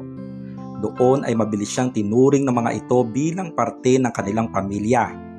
Minsan na ring naisama ni Benjo si Bianca doon sa pagtitinda sa palengke. Lola Pasita, paano po kapag hindi naubos itong prutas na paninda nyo? Sumagot naman si Lola Pasita. Maibebenta pa rin naman ito bukas. Pero kapag malapit ng mabulok, binebenta na lang namin sa mas murang halaga. Ngumiti naman si Bianca. Hayaan niyo po Lola Pasita. Kapag hindi po naubos ngayong araw itong prutas, bibilhin ko na lang po lahat. Malaki naman ang ngiti ni Benjo nang makita niyang magkasundo ang kanyang lola pati na rin ang kanyang kasintahan. Bukod doon ay naging kasundo rin ni Bianca ang kapatid ni Benjo na si Alaysa. Minsan ay naabutan niya itong gumagawa ng assignment sa bahay at nakakwentuhan niya ito. Ang Kuya Benjo mo, bakit hindi siya nag-aaral? Tanong ni Bianca kay Alaysa. Sumagot naman si Alaysa. Hay naku, ilang beses na namin niyang pinilit mag-aral pero ayaw naman niya. Mas gusto niya na tumambay na lang dyan sa kanto kasama ang mga kabarkada niya. Ate Bianca, hindi nga kita maintindihan eh. Anong nagustuhan mo kay Kuya Benjo? Bahagyang tumawa si Bianca. Hindi ko rin alam. Basta, ang alam ko, hindi mahirap mahalin ang kuya mo. Napatingin ng seryoso si Alaysa kay Bianca hanggang sa unti-unti siyang napangiti. Kung sa bagay, yan naman po ang bagay na hindi ko pwedeng itanggi. Kahit na ganyan si Kuya Benjo, sobrang maasikaso siya sa amin ni Lola. Palagi niyang pinaparamdam sa amin na mahal niya kami. At yun ang sobrang pinagpapasalamat ko sa kanya. Alam mo Ate Bianca, mas malaki ang pinagbago ni Kuya Benjo mula nang makilala ka niya. Hindi na siya pala inom. Hindi na rin siya pala tambay sa gabi. Salamat sa pagtanggap kay Kuya Benjo, Ate Bianca. Isang matipid na ngiti ang sinagot ni Bianca. Ako nga dapat ang magpasalamat sa inyo eh. Salamat kasi tinanggap niyo ko. Salamat kasi nakahanap ako ng bagong pamilya. Yumakap si Bianca kay Alaysa. Tinuring ni Bianca na kapatid na rin si Alaysa. Masaya rin naman si Alaysa dahil ang katulad ni Bianca ang gusto niya para sa kanyang Kuya Benjo. Isang gabi ay nagpunta si Bianca sa bahay nila Benjo dahil nasabi ng binata na masama ang pakiramdam nito. Naabutan niya doon si Lola Pasita pati na rin si Alaysa na kasalukuyang nanonood ng TV. Lola Pasita, bibisitahin ko lang po si Benjo. Tumawag po kasi siya at sinabing masama ang pakiramdam niya. Napakunot naman ang noo ni Lola Pasita. Masama ang pakiramdam ni Benjo? Parang kanina lang. Kasama namin siya sa palengke. Masigla naman siya eh. Sa sinabi ni Lola Pasita ay nagkaroon ng pagtataka sa isipan ni Bianca. Minabuti niyang puntahan na lang si Benjo sa kwarto. Pagpasok niya doon ay nagtaka siya dahil wala doon si Benjo. Hanggang sa may humatak sa kanya at dinala siya dito sa kama. Doon ay nakita niya si Benjo na masigla at malaki ang ngiti habang nakatitig sa kanyang mga mata.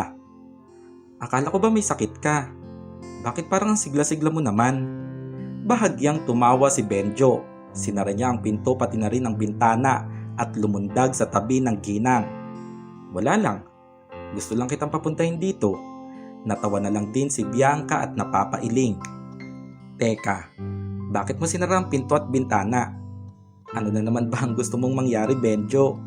Lalo pang lumaki ang ngiti ni Benjo. Inalis niya ang pangitaas niyang damit at nilapit ang muka kay Bianca.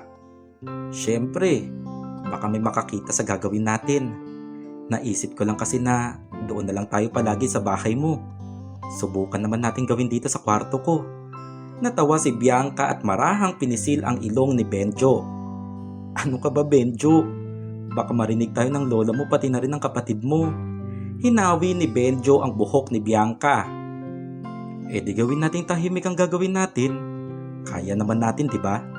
Lalo pang natawa si Bianca hanggang sa hinalikan na nga siya ni Benjo at doon mismo sa kwarto ng binata ay ginawa nila ang isang gawain na nagpapasaya sa kanilang pareho. Ang isang bagay na lalo pang ngang nagpapainit ng pagmamahal nila sa isa't isa. Sa gabing iyon ay doon na rin natulog si Bianca sa bahay nila Benjo. Naging normal na ang ganun sa kanilang pagsasama. Para bang masaya sila na paggising nila sa umaga ay ang isa't isa ang kanilang makikita. Isang gabi ay doon natulog ang binatang si Benjo sa bahay nila Bianca. Normal na rin na madalas niyang natutulog doon si Benjo dahil hindi na talaga umuwi doon ang asawa ni Bianca na si Francis.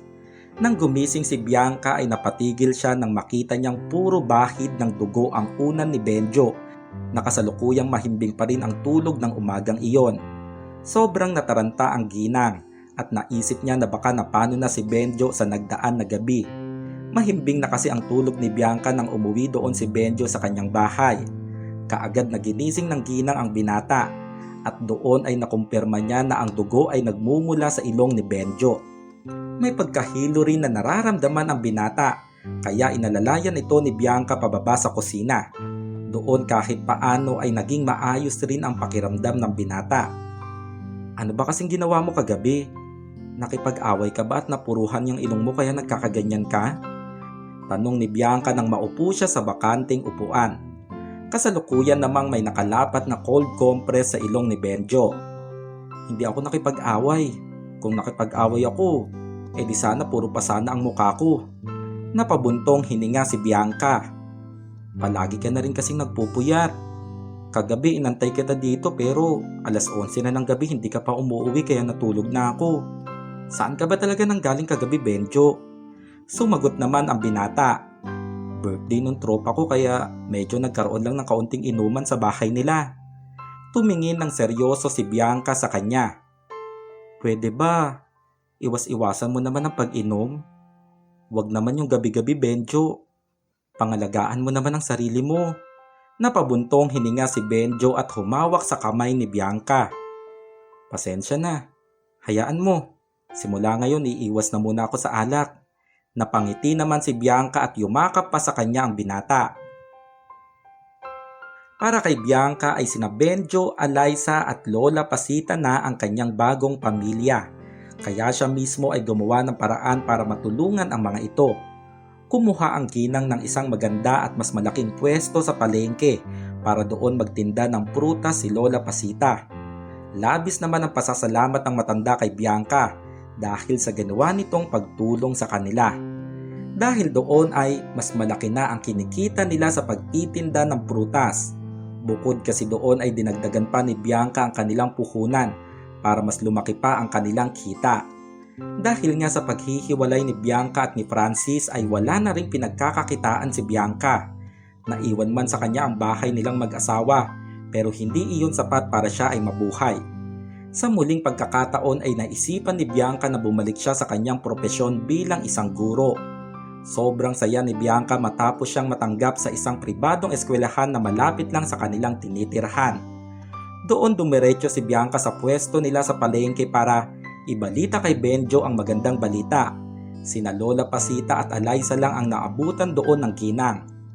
Lola Pasita, may maganda po akong balita. Nasaan po pala si Benjo? Si Alyssa naman ang sumagot sa tanong ni Bianca. Ate Bianca, kinuha lang po saglit ni Kuya Benjo yung ibang kahon ng prutas doon sa bahay. Pabalik na po yun dito. Ilang minuto nga lang ang kanilang hinintay ay nakita na nila si Benjo na naglalakad pabalik sa kanilang pwesto. Napakunot ang kanilang mga noo nang makita nilang huminto sa initan si Benjo at nagpapalinga-linga na para bang hindi alam kung saan pupunta. Tinawag naman ito ni Alyssa. Kuya Benjo, anong ginagawa mo dyan? Nandito kami. Lumingon sa kanila si Benjo pero ilang segundo pa itong nakatayo habang nakatingin sa kanila. Nagtaka naman si Alyssa. Anong nangyayari kay kuya? Hanggang sa lumakad na nga si Benjo palapit sa kanila at binaba doon ang bitbit niyang kahon ng prutas. Tinanong naman ito ni Bianca. Benjo, okay ka lang ba? Bakit ang tagal mong lumapit dito? Sumagot naman si Benjo. Medyo nalito lang ako. Napabuntong hininga si Bianca at ngumiti siya. Di bali na, may maganda akong ibabalita sa'yo, Benjo. Natanggap na ako dyan sa Montessori bilang teacher. Magagamit ko na ulit ang propesyon ko. Nagkaroon naman ng malaking ngiti sa labi ni Benjo. Wow! Congrats! Sa sobrang tuwa ng binata ay niyakap niya si Bianca at hinalikan. Labis ang saya niya dahil sa binalita nito.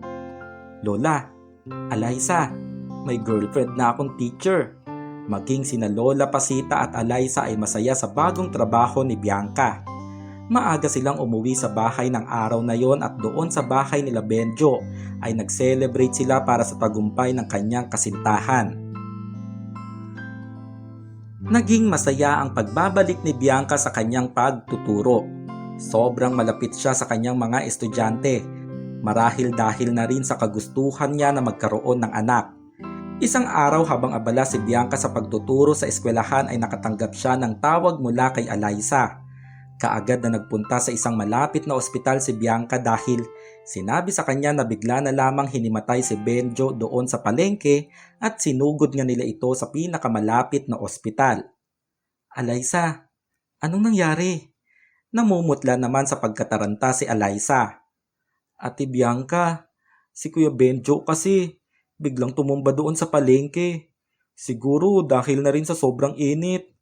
Hanggang sa lumapit na rin sa kanila si Lola Pasita. Huwag na kayong mag-alala. Nagkaroon na ng malay si Benjo. Ine-examine siya ngayon ng mga doktor. Ang dapat problemahin natin sa ngayon ay yung ipababayad natin dito sa ospital. Humawak si Bianca sa kamay ni Lola Pasita. Lola Pasita, huwag niyo na pong intindihin yun. Kahit paano may naipon naman po ako. Ako na po ang bahala sa mga gagastusin para kay Benjo.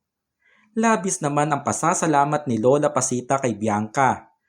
Matapos ma-examine ng mga doktor ang kalagayan ni Benjo ay minabuti ng mga ito na kausapin ng personal ang pamilya ng binata. Tila tumigil ang mundo nila Bianca nang ibalita sa kanila ng doktor na may malubhang karamdaman si Benjo. Brain cancer. Tapos malala na ang kalagayan niya. Pasensya na pero kailangan ko itong sabihin sa inyo. Maswerte na siya kung aabutin pa ng 1 taon ng buhay niya. Siguro, mas maganda na ilipat niyo siya sa mas maganda at malaking ospital. Sa nakikita ko, pwede pa naman magawa ng paraan para gumaling siya. Napaluha si Lola Pasita sa kanyang mga narinig. Nang sandaling iyon ay nanatili namang tulala si Bianca. May pagtataka sa isipan ni Benjo nang pumasok sa loob ang kanyang Lola Pasita na umiiyak. Kasama din nito si Bianca pati na rin si Alaysa. Doon pa lang ramdam na ng binata ang masamang balita. La, bakit po? Mamamatay na po ba ako? Lalo pang humagulgol sa pag-iyak si Lola Pasita at mahigpit na niyakap ang kanyang apo. Sa sandaling iyon ay hindi na rin naiwasan nila Bianca at Alaysa ang mapaluha. Humawak ng mahigpit si Bianca sa kamay ni Benjo at huminga siya ng malalim. Benjo, hindi ka mamamatay. Lalaban ka, di ba? Gagawa tayo ng paraan. Sa sandaling yon ay dumaloy na rin ang luha ng binata at agad itong pinahid ni Bianca. Tinatagan ng bawat isa ang kanilang mga sarili sa bagong hamon na kanilang kinakaharap. Ito ay hindi naging madali para sa kanilang lahat. Alam nila na anumang oras ay maaaring mawala sa piling nila ang isa sa mahal nila sa buhay. Bakit ba kailangan pa ako lumipat ng ospital? Okay naman na ako doon sa una, di ba? At saka, maayos ng pakiramdam ko. Pwede na nga ako umuwi sa bahay eh. Sambit ni Benjo matapos itong dalhin sa isang pribadong ospital. Hindi nagdalawang isip si Bianca na gamitin ang kanyang mga naipon para sa pagpapagamot ni Benjo. Kasalukuyan na rin niyang binibenta ang bahay na naipundar nila ni Francis. Ang lahat ay handang isakripisyo ni Bianca para sa binatang nagparamdam sa kanya ng sobra-sobrang pagmamahal. Kuya Benjo, huwag kang matigas ang ulo mo. Kaya ka nga namin dinala dito sa mas magandang ospital para mas mabilis kang gumaling. Sambit ni Alaysa. Napakamot naman sa ulo si Benjo. Hindi ko naman na kailangan pang ipagamot. Malakas na ako. Maniwala kayo sa akin. Nagbuntong hininga si Bianca at naupo siya sa tabi ni Benjo. Hinawakan niya ang isang kamay nito at ngumiti siya.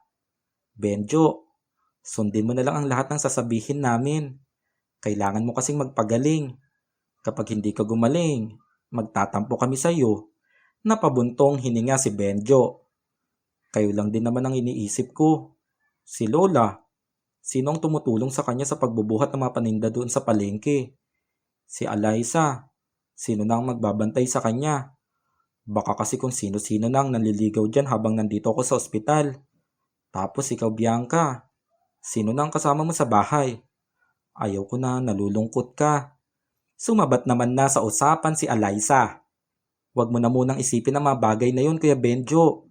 Nagtutulong-tulong kaming tatlo nila Ate Bianca sa pagtitinda sa palengke. Napatingin si Benjo kay Bianca. Ngumiti naman ang ginang at tumango siya. Kapag si Lola Pasita ang nandito, doon ako dumidiretso sa palengke mula sa eskwelahan para tulungan si Alaysa sa pagtitinda. Tapos, hindi naman ako nalulungkot kasi araw-araw naman kitang nabibisita dito, di ba? Lumundag pa si Alaysa paupo sa kama. At saka Kuya Benjo, promise ko sa'yo, hindi ako magkakaroon ng boyfriend hanggat hindi pa ako nakakagraduate ng pag-aaral. Plano ko kasing magtuloy sa college pagkatapos ko ngayong taon sa high school. Kung hindi man ako matanggap bilang scholar, ang sabi ni Ate Bianca, pagtutulungan namin nila Lola para makapag-aral ako ng kolehiyo. Matipid na ngiti ang namutawi kay Benjo habang nakatingin kay Bianca. Bianca, nahihiya na ako sa iyo. Masyado nang malaki ang natulong mo sa pamilya ko. Hindi mo naman kami responsibilidad eh. Huminga ng malalim si Bianca.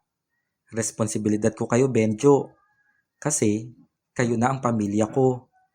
Magkahalong saya at lungkot ang nananaig sa pagkatao ni Benjo. Sa kabilang banda ay nais niya rin talagang gumaling dahil hindi siya handang iwan ang kanyang pamilya. Natatakot siya na kung sakaling tuluyan siyang mawala ay walang magpoprotekta sa mga ito. Mahigpit na niyakap ni Bianca ang binata at doon ay nangako si Benjo. Pinangako niya sa mga taong nagmamahal sa kanya na lalaban siya at hindi basta-basta susuko. Nasanay na sina Bianca at Alaysa sa naging setup nila sa pang-araw-araw. Kapag si Lola Pasita ang nasa ospital ay si Alaysa naman ang nasa palengke para magtinda sa kanilang pwesto. Kapag natapos naman ang trabaho ni Bianca ay sa palengke rin siya tutuloy para tulungan naman si Alaysa. Pagsapit ng gabi ay sabay na nagpupunta ang dalawa sa ospital para naman palitan si Lola Pasita sa pagbabantay kay Benjo. Mahirap man ito pero tiniis nila para na rin sa nag-iisang lalaki sa kanilang pamilya. Bakit mo ibebenta ang bahay mo? Sayang naman yun, Bianca. Sambit ni Lucy na kapwa guro ni Bianca sa eskwelahan na kanyang pinagtuturuan. Kasalukuyan namang binubuksan ni Bianca ang kanyang lunchbox. Kailangan eh. Kailangan ko ng malaking halaga ng pera. At saka yung bahay na yun. Bahay namin yun ng dati kong asawa. Siya naman na mismo ang nagsabi na hindi na niya hahabulin ang bahay na yun mula sa akin. Siguro, nakabili na kasi sila ng bahay ng bago niyang asawa. Sumagot naman si Lucy. Diba, sabi mo sa akin na may karelasyon kang 19 anyos, pero may sakit siya. Kaya ba naisipan mong ibenta ang bahay mo? Matipid na ngiti ang namutawi kay Bianca at tumango siya bilang sagot sa tanong nito. Nang araw na yon ay umuwi si Bianca sa kanyang bahay para na rin kumuha ng ilan niyang mga damit na gagamitin. Madalas kasi ay doon na sa ospital natutulog si Bianca o di naman kaya sa bahay nila Benjo at doon ay kasama niya si Alaysa. Marami ng gamit doon sa bahay ang nakalagay sa kahon. Hinanda na kasi ito ni Bianca para oras na may magka-interes nang bumili sa bahay ay mabilis na siyang makakapaghakot. Habang kumukuha si Bianca ng kanyang mga damit, ay nag-iisip pa siya kung ano pa ang mga dapat niyang ilagay sa bag. Nang buksan niya ang isang cabinet, ay nahulog sa lapag ang isang balot ng sanitary napkin. Nang damputin ito ni Bianca ay tila bigla siyang natigilan. Naalala niya na halos 3 buwan na rin ang makalipas mula nang bilhin niya ang isang balot ng sanitary napkin, pero nagtataka siya dahil hindi niya pa rin ito nagagamit. Doon ay saka lang niya naalala na halos 3 buwan na rin siyang hindi dinadatnan ng buwanang dalaw. Malakas ang kabog ng dibdib ni Bianca nang magpunta siya sa isang klinik na malapit lang sa kanilang bahay. Doon ay gusto niyang makumpirma ang kanyang mga hinala na gusto niyang maging katotohanan. Ang bagay na ilang taon na rin niyang pinagdarasal na dumating sa kanyang buhay. Miss Bianca, you are 2 months pregnant. Ito ba ang unang beses mo na magbuntis? Hindi nakasagot si Bianca sa tanong ng doktor. Doon ay nanatili siyang tulala at dumaloy ng kusa ang kanyang mga luha. Matapos magpunta ni Bianca sa klinik at makumpirma ang kanyang mga hinala, ay dumiretso siya sa simbahan. Labis ang pasasalamat niya sa Panginoon dahil sa regalong ipinagkaloob sa kanya. Magkayakap ang maglola na si Eliza at Lola Pasita habang nasa loob sila ng ward ni Benjo. Hagulgol sa pag-iyak ang maglola dahil mula sa labas ay dinig nila ang malakas na sigaw ni Benjo habang dinadaing ang matinding sakit na kanyang nararanasan. Maraming pangpahilab ang itinurok ng mga doktor sa binata at ginamitan rin nila ito ng pampatulog. Halos 1 oras din na tinitiis ni Eliza at Lola Pasita na marinig ang matinding pagdaing ni Benjo bago tuluyang makatulog ang binata.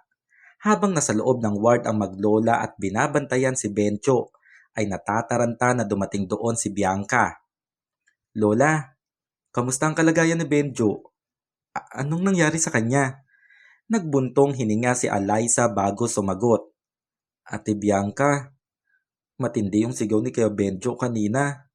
Sobrang sakit daw kasi ng ulo niya kaya tinurukan na siya ng pampahilab at pampatulog ng mga doktor. Humagulgol si Bianca sa pag-iyak nang lapitan niya si Benjo na walang malay. Hinaplos niya ang buhok nito. Muli namang nagsalita si Eliza. Ate Bianca, huwag ka nang matakot.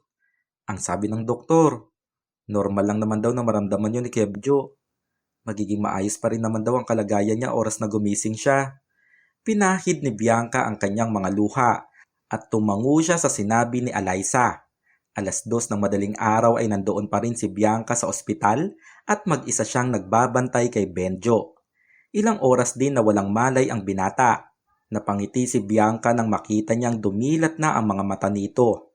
Mahigpit na humawak ang binata sa kanyang mga kamay at halata sa mata nito ang labis na takot. Bianca, sobrang sakit ng ulo ko kanina. Ayaw ko nang maulit maramdaman yung sakit na yun. Akala ko, mamamatay na ako. Pumatak ang mga luha ni Bianca at agad niya rin itong pinahid. Ngumiti siya kay Benjo. Kaya mo yan, Benjo. Matapang ka, di ba? Matatapos din ito. Alam kong kayang-kaya mo yan. Unti-unting nagkaroon ng ngiti sa labi ng binata. Lalaban ako para sa inyo nila Lola. Lalo pang lumaki ang ngiti sa labi ni Bianca. May maganda akong balita sa iyo, Benjo. Buntis ako. Magiging nanay na ako. Magkakaanak na tayo. Dumaloy ang luha sa pisngi ni Benjo at matamis siyang ngumiti. Bianca, ang saya-saya ko. Sa wakas, natupad rin ang matagal mo ng pangarap. Sobrang saya ko, Bianca. Mas tumindi pa ang pagluha ni Bianca at hinalikan ang kamay ni Benjo. Sa paglipas ng mga buwan ay mas tinibayan pa nga nila ang kanilang mga loob. Sa kabila ng kalagayan ni Benjo ay pinipilit pa rin nila Bianca na lumaban. Naibenta na ni Bianca ang bahay na naipundar nila ng dati niyang asawa na si Francis, kaya naging malaking tulong ito para sa pagpapagamot ni Benjo. Doon na tumira si Bianca sa bahay nila Benjo, kasama si Lola Pasita at si Eliza. Nagpatuloy sila sa kanilang mga laban habang hinihintay ang paggaling ng isa sa mahal nila sa buhay. Mabilis na lumaki ang tiyan ng buntis na si Bianca, pero kasabay niyon ay ang tuluyan rin na pagbagsak ng katawan ng dating matipuno na si Benjo. Sobrang payat na ng binata at makikita sa kanya ang labis na hirap na kanyang pinagdaraanan. Hindi na rin ito masyadong nakakapagsalita. Tanging pagtango at pagngiti na lang ang naisasagot niya sa mga taong kumakausap sa kanya. Happy birthday, Kuya Benjo! Ayan, ang dami-dami mong handa. Sabi ni Eliza nang ganapin nga doon sa ospital ang selebrasyon para sa 20th birthday ni Benjo. Kita sa mata at ngiti ni Benjo ang kagalakan sa kanyang puso ng sandaling iyon. Nandoon ang iba pang kaibigan ni Benjo, pati na rin ang lahat ng taong nagmamahal sa kanya. Sabay-sabay nilang inawitan ang binata. Benjo, hindi mo sinabi sa amin na magiging tatay ka na pala. Congrats pare. Magpagaling ka ha. Hihintayin ka namin para makasama ka na ulit namin doon sa paborito nating tambayan. Sabi ng isa sa mga kaibigan ni Benjo na si Darwin. Isa pa nga sa kumausap sa kanya ay ang kaibigan niyang si Mark na dumidiskarte sa kapatid niyang si Alyssa. Namimiss ka na namin kasama sa pagtambay pare. Aasa kami na gagaling ka. Huwag kang mag-alala. Tinupad ko na yung pabor mo sa akin na tigilan ko muna yung pagdiskarte ko sa kapatid mong si Alyssa. Sa totoo lang, kahit hindi mo naman sinabi sa akin yun, mapapatigil din ako. Paano ba naman kasi? Ang sungit-sungit sa akin nitong kapatid mo. Kasunod niyon ay ang tawanan nilang lahat na naroon. Tinuloy ni Mark ang kanyang sinasabi. Biruin mo Benjo. Bumalik na nga ako sa pag-aaral kasi ayaw ni Alyssa sa isang tambay. Pero binasted niya pa rin ako. Nakakainis talaga yung kapatid mo. Lalo pang lumakas ang kanilang mga tawanan at makikita sa mata ni Benjo ang labis rin na kagalakan. Naupo si Alyssa sa tabi ng kanyang kuya Benjo. Kuya, may maganda akong balita sa iyo. Gagraduate na ako ng high school next week.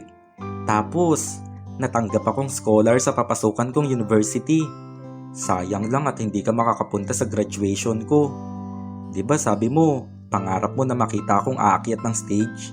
Sayang lang talaga.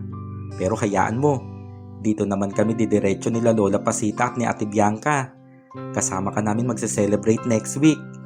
Sa kasagsagan ng kasiyahan doon sa ward ni Benjo, ay napatigil si Alyssa nang makita niya ang pagtirik ng mata ng kanyang kuya.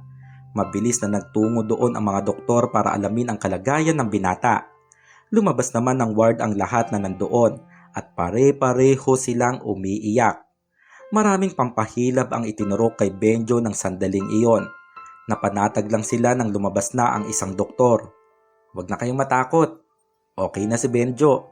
Kailangan lang siguro niya magpahinga ng ilang oras. Minabuti ni Bianca na pauwiin na rin muna sila Alyssa at Lola Pasita. Sinabi niya na siya na muna ang bahalang magbantay kay Benjo. Hindi magawang makatulog ni Bianca habang pinagmamasdan si Benjo na kasalukuyang walang malay. Pero nang madaling araw ay dininig din ng may kapal ang kanyang panalangin. Dumilat ang mga mata ni Benjo at nakatingin ito sa kanya ng seryoso. Benjo, alam ko na nahihirapan ka na. Matindi ang pagdaloy ng mga luha ni Bianca habang mahigpit na hawak ang kamay ng binata. Nakikita ko naman sa'yo na lumalaban ka eh. Mahirap man para sa'yo pero panalangin ko na hindi ka sumuko. Benjo, alam mo ba na malaki ang nabago sa buhay ko dahil sa'yo? Naaalala mo noon? Ang sungit-sungit ko sa'yo, di ba? Pero tingnan mo, yung lalaking sinusungitan ko noon, darating yung araw na yun rin pala yung taong ayaw kong mawala sa akin.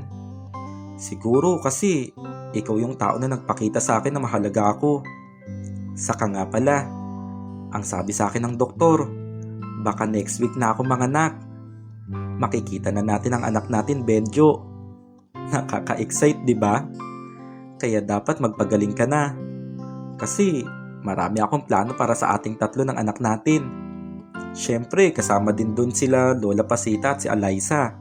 Kapag nanganak na ako tapos gumaling ka na, uuwi tayo doon sa probinsya namin.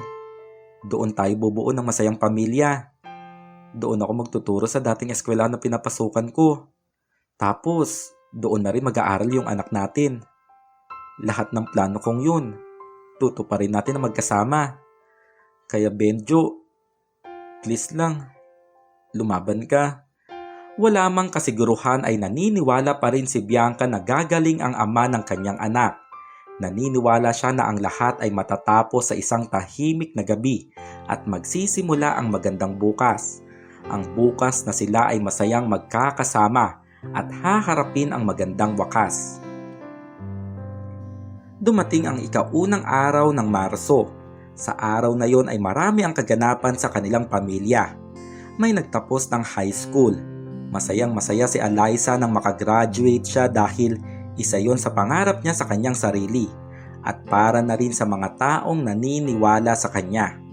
Sa araw din na yon ay nagkaroon ng bagong miyembro ang kanilang pamilya. Isang gwapo at cute na bata ang isinilang sa mundong ibabaw. Isinilang ang isang bata na nagngangalang Joban na hango sa pangalan ng kanyang mga magulang. Masaya si Bianca dahil natupad din ang matagal na niyang panalangin na maging isang ina. Sa ikaunang araw ng Marso ay marami nga talaga ang kaganapan. Pero sa paglubog ng araw ay may tao rin na tuluyan nang namaalam. Hindi naging madali para kay Bianca ang mawala ang isa sa pinakamahalagang tao sa kanyang buhay. Ang tao na sa kanyang buhay ay nagbigay ng kulay. Ang tao na hindi niya inaasahang darating na magbibigay sa kanya ng saya. Pero hindi niya rin inaasahan na ang saya na yon ay may mabilis din na katapusan. Hindi niya inaasahan na mabilis din palang babawiin sa kanya ang kanyang kasiyahan. Tuloy-tuloy ang pagpatak ng luha ni Bianca habang pinapatahan ang kanyang sanggol na anak, ang anak nila ni Benjo. Hindi pa rin siya makapaniwala na ang pagdating sa kanya ng kanyang anak ay kapalit pala ng buhay ng ama nito. Habang pinagmamasdan ni Bianca ang sanggol na umiiyak, ay pinangako niya dito na mamahalin niya ito katulad ng pagmamahal sa kanya ni Benjo. Ang kanilang pagmamahalan na para kay Bianca ay wala ng wakas. Halos 1 oras na umiiyak ang sanggol na si Joban. Sa huli ay napatahan din ni Bianca ang kanyang anak, pero hindi ang kanyang sarili. Isang 15 anyos na binatilyo ang mag-isang naglalakad papunta sa lugar kung saan tahimik at payapa. Doon ay nagpapasalamat siya sa isang tao na naging dahilan para siya ay mabigyang buhay. "Tol, saan ka pupunta?" Tanong ng isa niyang kaibigan nang makita siya nito. Sumagot naman ang binatilyo, "Diyan lang pre, may kakausapin lang ako." Dala ang isang bulaklak ay huminto ito sa isang dako ng sementeryo. Nilapag niya ang bulaklak sa tabi ng lapida kung saan nakaukit ang pangalang Benjamin Lazaro. "Pa, 15 years. Heto na ako ngayon. Sayang, hindi man lang kita nakilala. Siguro kung nabubuhay ka, ikaw ang magtatanggol sa akin kapag pinapagalitan ako ni mama. Sabi niya kasi sa akin, cool ka daw at mabait. Siguradong magkakasundo daw tayo kasi marami daw tayong pagkakapareho. Pa, salamat kasi minahal mo noon si mama. Kasi kung hindi, malamang wala rin ako dito sa harapan mo." Napalingon ang binatilyo nang marinig niya ang boses ng kanyang ina at palapit ito sa kanyang kinaroroonan. "Joban anak, sabi ko na nga ba't nauna ka na dito eh. Siguro nagdarama ka na naman sa papa mo ano?" Bahagyang natawa ang binatilyong si Joban at umakbay siya sa kanyang nanay. "Ma, mabait ba nun si papa?" Bahagyang tumawa ang mahigit 40 anyos na si Bianca. "Mabait ang papa mo. Pero makulit at pasaway din siya katulad mo. Siguro kung nabubuhay lang siya, 2 kayong nagiging sakit ng ulo ko." Napakamot sa ulo si Joban. "Hayaan mo ma, magpapakabait na ako. Basta promise mo sa akin na hindi ka na mag-aasawa ng iba ha." Napakunot ang noo ni Bianca. "At sino naman ang nagsabing mag-aasawa pa ako?" Sumagot naman si Joban. Kasi nakikita ko na parang nagpapaganda kayo. Tapos parang nagpapapayat din kasi bihira kang kumain. Ma, tama na muna yung diet. Baka mamaya makasama pa sa inyo. Hindi ka naman mataba eh. Kayang-kaya nga kitang buhatin." Napapailing na natatawa si Bianca na ginulo pa ang buhok ng kanyang anak. "Ay nako, tumigil ka na nga. Parehong-pareho talaga kayo ng tatay mo." Hanggang sa nakita nila ang paghinto ng isang kotse banda sa kanilang kinatatayuan at lumabas doon ang isang magandang babae. "Tita Eliza!" Masayang sinalubong ni Joban ang kanyang tiyahin at sabay silang lumakad papunta sa puntod ni Benjo. "Naku Kuya Benjo, Itong anak mo ang dami-daming request sa akin. Noong nakaraang buwan, nagpabili ng cellphone. Tapos ngayon namang birthday niya, gusto niya ng motorsiklo. Porque alam niyang hindi ko siya matatanggihan. Kung nabubuhay ka lang, sisingilin talaga kita. Natatawang sabi ni Alyssa. Kasunod niyon ay ang tawanan nilang tatlo. 15 taon ang lumipas ay marami na ang nagbago. 15 anyos na si Joban na anak nila Bianca at ni Benjo. Kasalukuyan itong nasa high school. Nagpatuloy naman sa pagtuturo si Bianca doon sa probinsya at may mataas na siyang panunungkulan sa eskwelahan na kanyang pinagtuturuan. Kasama nila Joban at Bianca si Lola Pasita sa kanilang bahay. Si Lola Pasita na sobra-sobra ang pagmamahal para sa apo niya sa tuhod. Sa naturang compound lang din naman nakatira si Alyssa na isa ng pamilyadong tao at may 2 anak na lalaki. Sa huli ay nakatuluyan din ni Alyssa si Mark na kaibigan ni Benjo noong nabubuhay pa ito. Maganda na ang pamumuhay nilang mag-asawa dahil si Alyssa ay isa ng ganap na sales manager sa pinapasukan niyang kumpanya, habang si Mark naman ay ang pinakabatang kagawad doon sa probinsya. Marami nga talaga ang nagbago, pero isa lang ang nananatili sa paglipas ng mahabang panahon. At ito ay walang iba kundi ang pagmamahal ni Bianca sa ama ng nag-iisa niyang anak na si Joban. Lumipas man ang maraming taon pero nanatiling si Benjo ang nasa puso ni Bianca. Malinaw pa rin sa isipan ng ginang ang kanilang masasayang sandali na mananatiling matamis na alaala. Alaala na sa isip niya ay walang wakas at magpapatuloy maubos man ang bukas. At dito nagtatapos ang kwento. Ako pong muli si Lucas Mariano at magandang gabi po.